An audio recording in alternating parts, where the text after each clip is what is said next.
Did you know that in ancient Greece, a fatherless child was considered a threat to the city? Not out of pity, not out of fragility, but because the Greeks knew that when the father didn't shape the child's character, chaos would take that role. The father at that time wasn't just a domestic figure. He was the first moral institution of the citizen. It was at home, in the relationship with him, that the youth learned about honor, boundaries, self-control, justice. Without that, the polis feared, because a directionless youth could become anything, even a destroyer of order itself. Sounds distant? It's not. Today we live the opposite, a society where the absence of the father has become normal, where the paternal figure stopped being a mirror and became just a trace, at best a cold memory. And then, it's up to those growing up without a compass to try and figure out on their own what's right, what's enough, what's worthy. Before we dive deep into this topic, one that spans centuries, myths, and invisible scars, I invite you to truly be part of this conversation. Sign up here. But only if this subject touches something you also carry, even if in silence. And if you want, leave a comment. What's your story with your father? Did he guide you, shape you, or did he leave you trying to piece together what he never taught you how to build? Because what we're about to talk about isn't just about Greece's past. It's about your formation, your morals, and about what can still be rebuilt. And even if it started off wrong, you probably wouldn't be able to handle it, because the oldest pain in the world, the one that silently spans generations, doesn't come from war or hunger or physical abandonment, but from the absence of a father who knew how to be a father. It's not enough to be present in body, you must be present in soul. And in ancient Greece, that absence had consequences far deeper than simple emotional lack. When a father disappeared, through death, war, cowardice, or fate, what was lost wasn't just a familiar figure, it was the moral compass itself. The father was the first legislator of the home, the guardian of logos, the silent educator. His word shaped not only the children's behavior, but the ethical structure of the city. It was he who said, "This is how far you can go." Without that voice, everything became possible, including error. The curious and tragic thing is that this absence didn't bring freedom. On the contrary, it brought imprisonment, because a young person without limits doesn't become free, they become a slave to their own impulses. The Greeks knew this. That's why they surrounded childhood with myths, rituals, masters, and discipline. They tried to forge, at least symbolically, the father's presence. But when that failed, what was born was the tragic hero, the one who throws himself into the world with bravery but without direction, who confuses courage with pride, impulse with virtue, vengeance with justice. The absence of the father turned the boy into an orphan of order, and the orphan of order is easy prey for chaos. It's no accident that so many myths revolve around this void. Orestes, orphan of a murdered father, finds himself in the dilemma of killing his own mother, a justice that carries the weight of symbolic incest. Oedipus, cast adrift by a father who feared fate, ends up fulfilling the very fate he tried to avoid. Achilles, raised far from his father, carries a rage that not even glory can redeem. These are not just characters, they are archetypes of lost youth and of futures destroyed by malformed errors. Today the question echoes again with unsettling force. What happens when not even the idea of a father remains? When authority disappears from the home, from school, from politics, from the soul itself? The absence of the father is no longer a tragedy, it's routine. But maybe the pain is still the same, because what's at stake is not affection, it's destiny. The soul that grows without a compass grows crooked. And even if it learns to disguise, to adapt, to perform normality, something in it screams. Something in it knows a voice is missing. The one that would one day say, "Stop." The one that would separate desire from value. The one that would save the son from himself. And maybe that's why so many wouldn't be able to take it, because looking into that hole requires courage. It means admitting we are not just wounded, we are lost. And that the answer may not lie in new formulas, but in the rescue of something ancient, ancestral, nearly forgotten, the father as axis. The father as a force that doesn't restrain, but structures.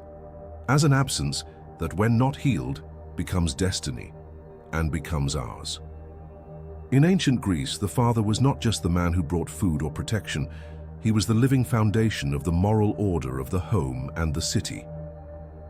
His authority didn't come only from strength, but from wisdom. He was the one who mediated between the world of instincts and the world of laws, the chaos of nature and the harmony of culture. To the son, the father passed on not just a name and inheritance, but a gaze. The gaze that teaches what is just, what is worthy, what is bearable. It was within the oikos, the Greek household, that the youth began to understand the invisible boundaries of what is and isn't permitted.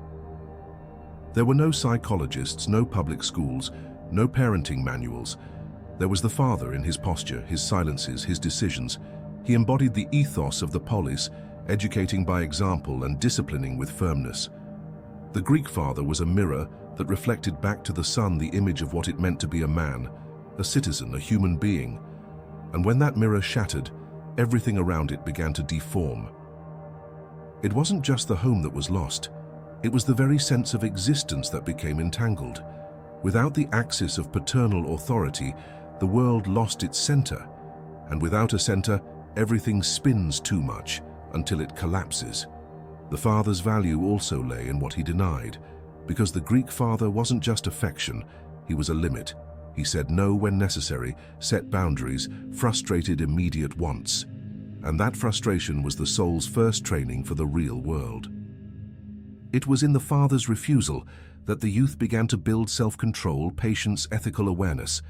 The father was, at his core, the soul's first legislator. While the mother embraced, the father directed. He was the cut that teaches form. Without that cut and without that symbolic delineation, the child became a well of disordered desires. And Greece knew very well that the disorder of desire leads to the disorder of the polis. The Greek citizen was above all someone capable of containing his excesses. And that containment began at home, in the solid presence of the father. It's no coincidence that many moral education treatises, like Plato's Republic, are born from observing the family. When the father doesn't fulfill his role, the state must intervene, but the state can never replace the love, the authority, and the sense of justice transmitted in the intimacy of the home, because the state imposes. The father teaches, and that difference changes everything. Even in tragedies, the father appears as a figure of destiny. Think of Laius, father of Oedipus. His choice to abandon his son out of fear of the prophecy is not just an act of cowardice, it's a break in the sacred bond of fatherhood. And what results from that? A lost son, who kills unknowingly, who marries without realizing, who reigns without peace. The father's error becomes the son's tragedy. And so it is in many myths. Where the father is absent, confusion remains. And where the father is weak, the son pays a high price. The father was the axis of the symbolic world. And when that axis failed, everything collapsed. Even the gods demanded fathers who knew how to protect, teach, guide. Cronus is a father who devours his children, and for that, he is overthrown. Zeus, his successor, must establish a new kind of order. The father was not just a domestic figure, he was the reflection of the very structure of the cosmos. And perhaps that's why his absence in Greece was never seen as just a family issue. It was a matter of destiny, of tragedy, of moral collapse. And the youth, orphaned of that axis, had to find other forms of guidance, some wiser, others profoundly dangerous. And that's precisely where we begin to see the abyss open. In Greece, when the father fell, by death, abandonment, or mistake, it was not just an emotional loss, it was the beginning of a deep breakdown in the meaning of life. The father was not just an individual, he was the link between past, present, and future. His fall broke a line of continuity that sustained not only the family, but the very identity of the son. Take the case of Orestes. When Agamemnon, his father, is murdered by his wife and her lover, the son faces an impossible dilemma: to avenge the father by killing the mother. Ethics short-circuit. What is right in this scenario? honor justice or preserve blood. Orestes chooses revenge, and by doing so gives up any inner peace. He becomes the instrument of blind justice, and his punishment is madness. This madness does not arise from the violence itself, but from the collapse of reference. Without a father, he no longer knows where right is. The fall of the father there is the birth of the abyss. The tragedy of Oedipus also arises from absence, or worse, paternal denial. Laius, upon hearing from an oracle that his son would kill him and marry his wife, chooses to abandon the child. Instead of facing fate with courage, he tries to cheat it, and by doing so, unknowingly fulfills it. The boy grows up not knowing who he is, kills the father on a road without even recognizing the face, marries the mother, and rules over a cursed people. The tragedy here is not only incest or parricide, it is the loss of identity, the error born of ignorance. The father who should have been a guiding presence becomes a poisoned absence, and the son, without a mirror, becomes blind to himself. There is something terrifying in this story because it touches on a very sensitive point. What happens to those who grow up not knowing where they come from? How can a solid morality be built if the roots have been cut? Oedipus, in his search, discovers the truth too late, and the truth without a father becomes punishment. He gouges out his own eyes because he cannot bear to see what he saw, and what he saw was the void of a denied origin. But absence does not always come from abandonment or murder. Sometimes it happens in life, when the father is there but does not fulfill his role, when his word carries no weight, his example does not inspire, his presence is a shadow. In these cases, the young person grows up as if alone, and in this solitude seeks substitutes, idols, leaders, passions, vices. Without the firm presence of a father who says, "This is right, this is not," the world becomes a minefield of possibilities. And this is where the tragic hero comes in. Achilles, for example, is raised far from his father, taken to be educated by a centaur, half man, half beast. He grows strong, brave, but also explosive, reckless, vulnerable to his own pride. His rage over Patroclus' death borders on irrational. His anger knows no limits. Achilles is a son without containment, and his glory is as grand as his fall. The absence of the father does not erase the son's shine, but makes him fragile. Like a lightning bolt without a lightning rod, powerful and destructive, and it is on this fine line that many Greek youths, and many of us even today, try to walk. Without knowing that when the father falls, the world trembles.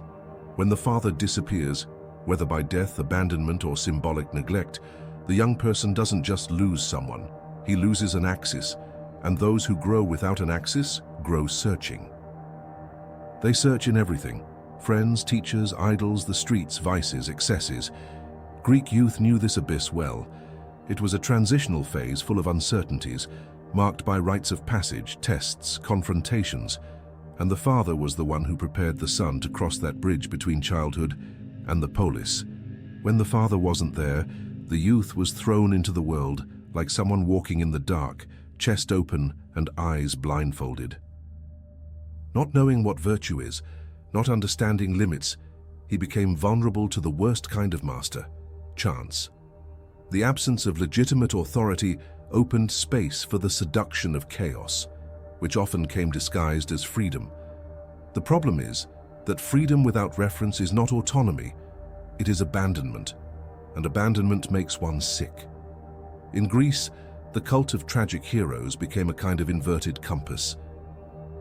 Youth fascinated by figures like Prometheus, who defies the gods, or Pentheus, who tries to control Dionysian ecstasy and is destroyed by it.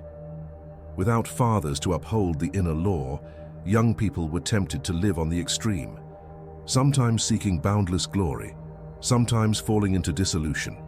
The Dionysian world, marked by drunkenness, delirium, the breaking of boundaries, offered immediate relief from the pain of emptiness. It was a refuge, but also a risk. Many got lost there, confusing intensity with meaning. Others tried to find in philosophical masters what their fathers didn't offer. But not every master is a father. Not every discipline is guidance. Greek youth was always on a razor's edge, between reason and impulse, between logos and chaos. And without an internal reference, and which usually started in the image of the father, the risk of getting lost grew with every step. The heart wanted something firm, but the feet slipped on desire. Today, it's impossible not to see the echo of all this. We live surrounded by young people orphaned of reference, even with living parents, trapped in a misunderstood freedom, intoxicated by stimuli, liquid models, hollow leaderships. The figure of the father, who should symbolize containment, courage, and righteousness, has often been reduced to a caricature, too authoritarian, too absent, too immature, and so the young person grows up not knowing what to respect. When there's no one to show the limit becomes a discovery made by force and often too late. Youth without reference is not rebellious by nature, it is lost. It doesn't know where the ground is, and in the desperate attempt to be someone, it ends up being everyone and no one. The soul cries out for a gaze that says, "I see you," and a voice that says, "I guide you." And when that voice doesn't come, the heart hardens or explodes. And it's in this wounded ground that substitutes begin to arise. False fathers, idols of clay, fake leaders. And this leads us straight to the next step of the fall. In the absence of the father, the soul does not remain neutral. It cries out for direction. And in ancient Greece, this silent scream found echoes in symbolic figures, philosophical masters, and powerful myths. The polis, in a way, tried to be the collective father, establishing laws, demanding honor, punishing deviations. But a city, no matter how organized, could not replace the individual, intimate, and transformative gaze of a present paternal figure. That's why other alternatives arose. Some sought refuge in masters. Socrates, for example, became this kind of spiritual father for many Athenian youths. He didn't teach formulas. He questioned, provoked, challenged. He was a kind of midwife for the soul, helping young people birth their ideas and values. But not every young person was ready for a father like that. Socrates was not a comfort. He was a mirror, and mirrors sometimes scare. Many admired him, but also feared him. The absence of the physical father projected onto him a burden he perhaps could not carry, and even his tragic fate, condemned to death for corrupting the youth, reveals how the search for substitutes can create deep tensions. Other young people, not finding a path in philosophy, threw themselves into myth and cult. Dionysus, the god of wine, madness, and ecstasy, became the inverted paternal figure, the one who does not contain, but releases, who does not educate, but intoxicates. His followers sought in him a form of transcendence that ignored reason.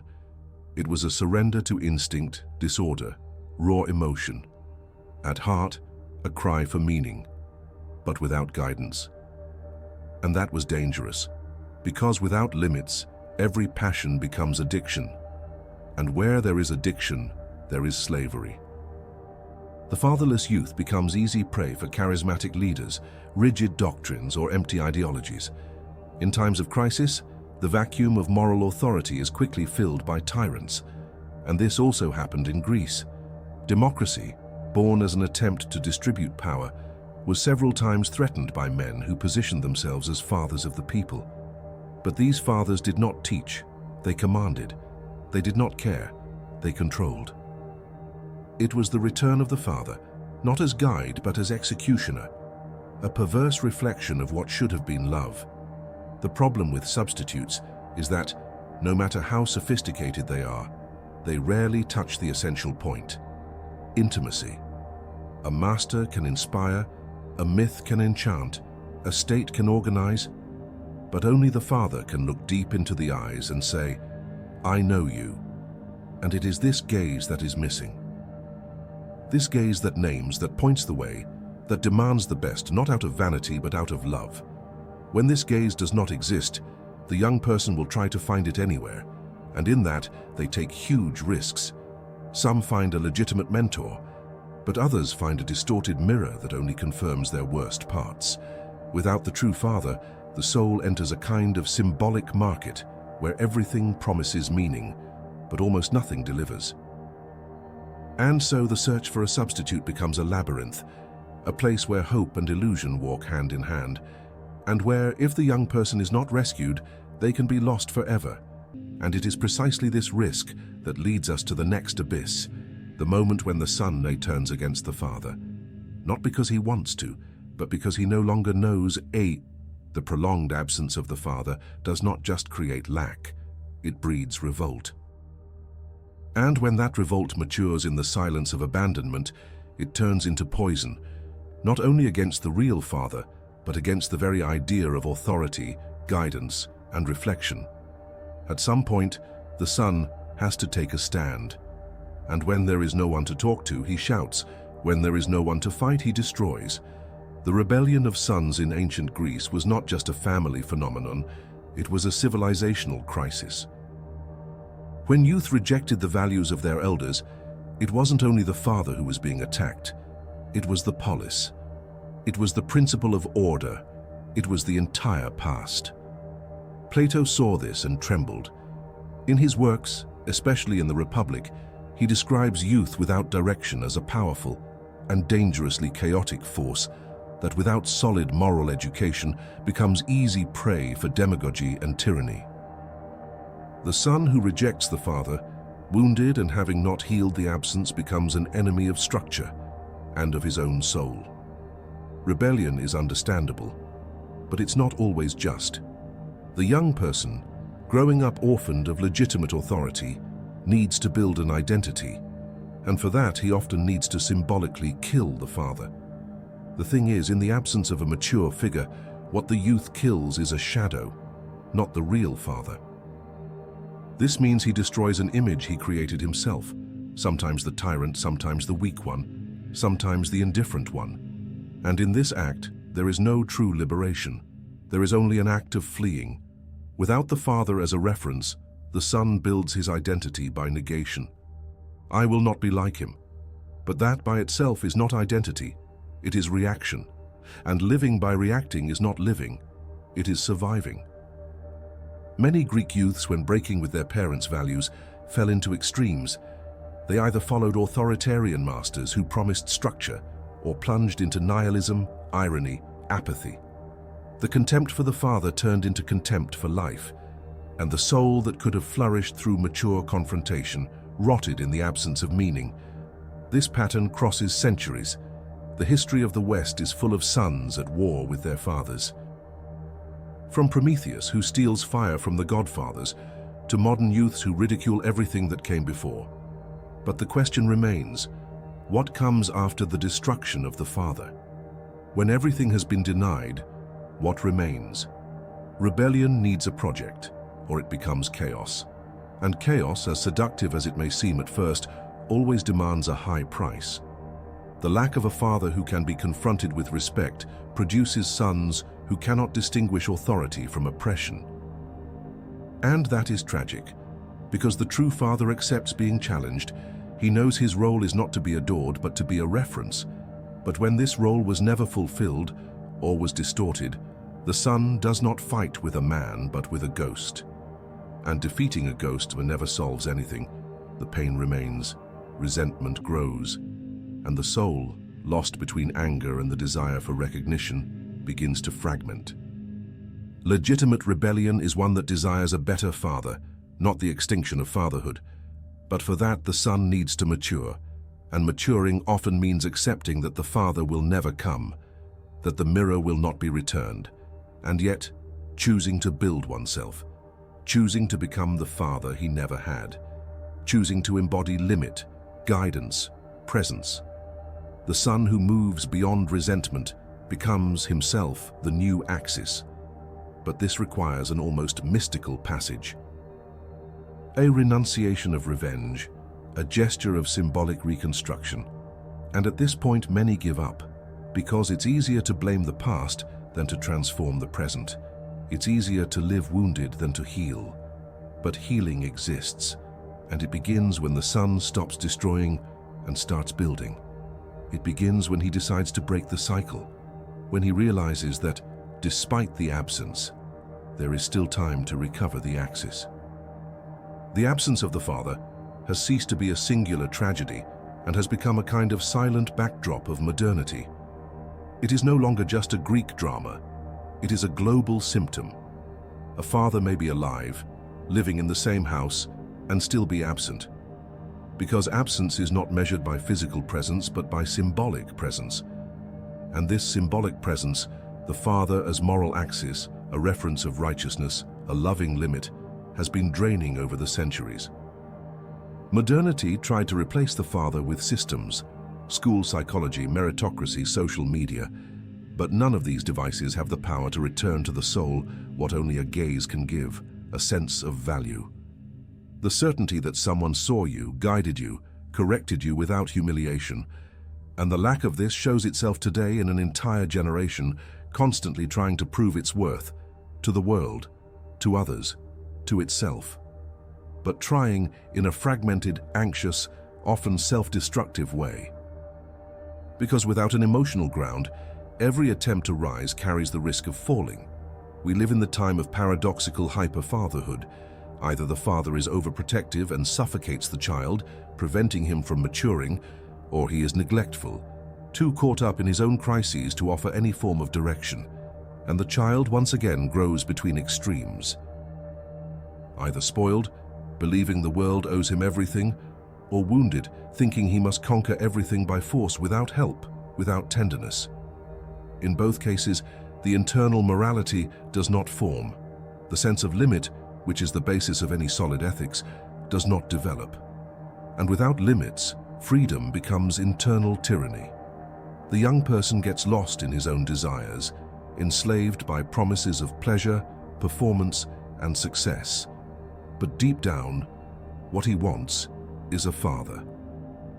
A father who looks at him with firmness and love, who says no not out of control but out of care, who imposes limits not as punishment but as preparation, because every child, no matter how rebellious he seems, wants and needs direction.